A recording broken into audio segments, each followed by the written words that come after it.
Assalamualaikum warahmatullahi wabarakatuh. Saya Nova Rizky Sumiati dengan nomor NPM 217555058. Di sini saya akan membuat video pembelajaran mengenai mata kuliah akuntansi keuangan menengah dengan judul materi yaitu kas dan setara kas. Oke, yang pertama mari kita bahas terlebih dahulu mengenai definisi dari kas dan setara kas. Cash adalah saldo kas atau cash on hand dan rekening giro atau demand deposit. Jadi dapat dikatakan juga bahwa kas adalah uang tunai yang paling liquid, termasuk seluruh alat pembayaran yang dapat digunakan dengan segera, seperti uang kertas, uang logam, dan saldo rekening giro di bank. Sedangkan setara kas atau cash equivalent adalah investasi yang sifatnya sangat liquid, berjangka pendek, dan yang dapat dengan cepat dijadikan kas dalam jumlah yang dapat ditentukan dan memiliki resiko perubahan nilai yang tidak signifikan. Jadi, setara kas ini merupakan bagian atau jenis dari kas. Nah, kas sendiri jenisnya itu ada petty cash atau kas kecil, kemudian kas di bank, kas ekuivalen atau setara kas, dan juga ada bank overdraft. Kemudian contoh dari setara kas sendiri. Yang pertama yaitu ada investasi segera jatuh tempo 3 bulan atau kurang. Jadi kalau misalnya investasi ini lebih dari 3 bulan, maka bukan kategori dari setara kas. Kemudian yang kedua yaitu saham yang tidak termasuk kecuali preferen yang jatuh temponya telah ditentukan. Jadi saham preferen ini adalah saham istimewa, yang artinya pemilik saham preferen ini dapat didahulukan pembagian dividennya daripada pemegang saham biasa. Kemudian ada cerukan atau bank overdraft termasuk dalam kas dan setara kas. Nah, bank overdraft ini adalah perusahaan yang mengeluarkan cek yang nilainya itu lebih besar dari saldonya di bank. Sebagai contoh misalnya, perusahaan A mengeluarkan cek sebesar 120 juta, padahal saldo rekening perusahaan A di bank hanya sebesar 100 juta. Maka 20 juta yang ada masuk ke utang jangka pendek.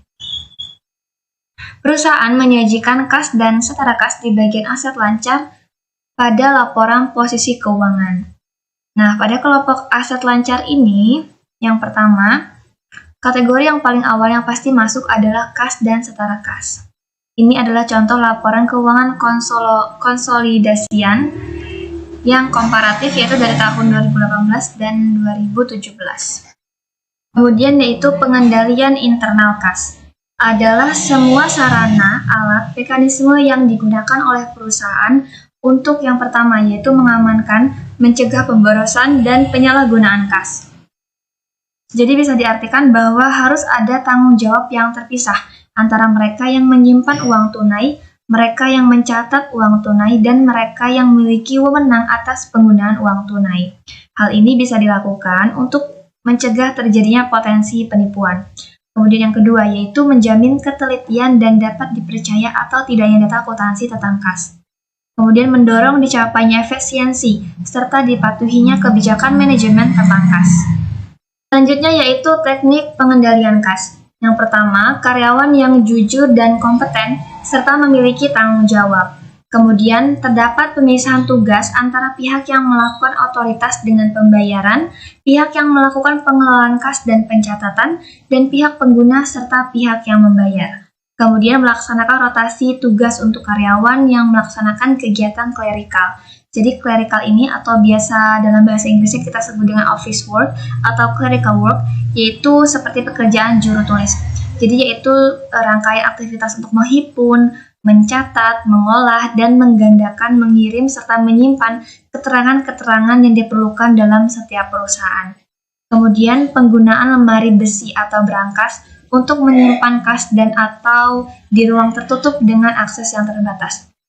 Yang terakhir yaitu penerimaan dan pengeluaran kas menggunakan rekening yang berbeda. Selanjutnya itu pengeluaran uang dilakukan melalui bank dan menggunakan cek sehingga terdapat pengendalian pencatatan oleh pihak lain.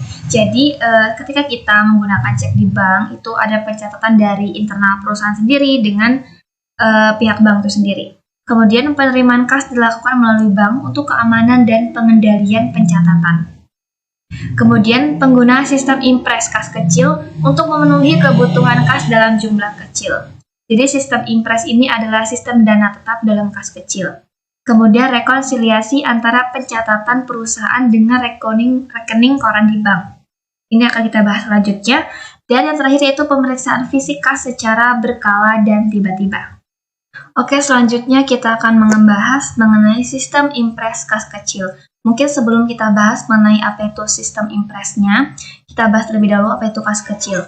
Jadi kas kecil atau yang biasa kita sebut dengan petty cash adalah dana yang disiapkan untuk kegiatan operasional atau pengeluaran yang rutin dengan nominal yang relatif kecil. Dalam menjalankan usaha, pastinya terdapat transaksi yang nominalnya kecil ya, namun banyak atau sering kali dilakukan. Jadi sistem sistem dana kas kecil memang dana yang sengaja disisihkan oleh perusahaan untuk membiayai operasional kegiatan sehari-hari yang sifatnya itu rutin dan tidak besar. Nah, biasanya perusahaan itu mencatat sistem kas kecil ini dengan dua metode. Ada yang pertama sistem impres atau dana tetap dan fluctuating system atau tidak tetap, berubah-ubah. Nah, yang pertama sistem impres kas kecil atau sistem dana tetap adalah mekanisme kas kecil di mana dana dipertahankan tetap. Oke, saya beri contoh di sini misalnya di bulan ini perusahaan menetapkan dana kas kecil sebesar 5 juta. Kemudian di bulan ini pengeluaran dari kas kecil itu yang digunakan sebesar 4.200.000. Maka nanti di bulan selanjutnya agar kas kecilnya menjadi 5 juta kembali, maka kita isi lagi nilainya agar 5 juta, yaitu senilai sisa tadi 800, berarti kita isi lagi 4.200.000, seperti itu. Yang kedua yaitu fluctuating system atau sistem yang tidak tetap.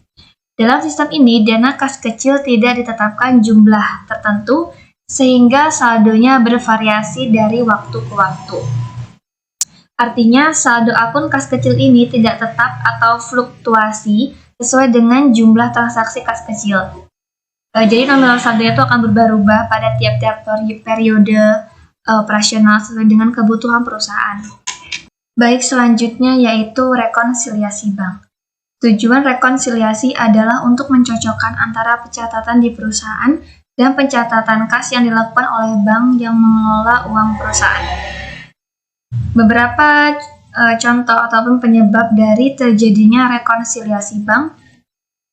Yang pertama biasanya karena piutang wesel, kemudian deposit in transit, beban dan pendapatan bank, outstanding check, kesalahan pencatatan, dan juga kredit bank. Dan masih ada lagi. Nah, contohnya itu deposit in transit. Rekonsiliasi juga bisa terjadi karena adanya perbedaan pencatatan kas perusahaan dan bank karena pengaruh dari deposit in transit. Deposit in transit ini juga sering disebut sebagai setoran dalam perjalanan.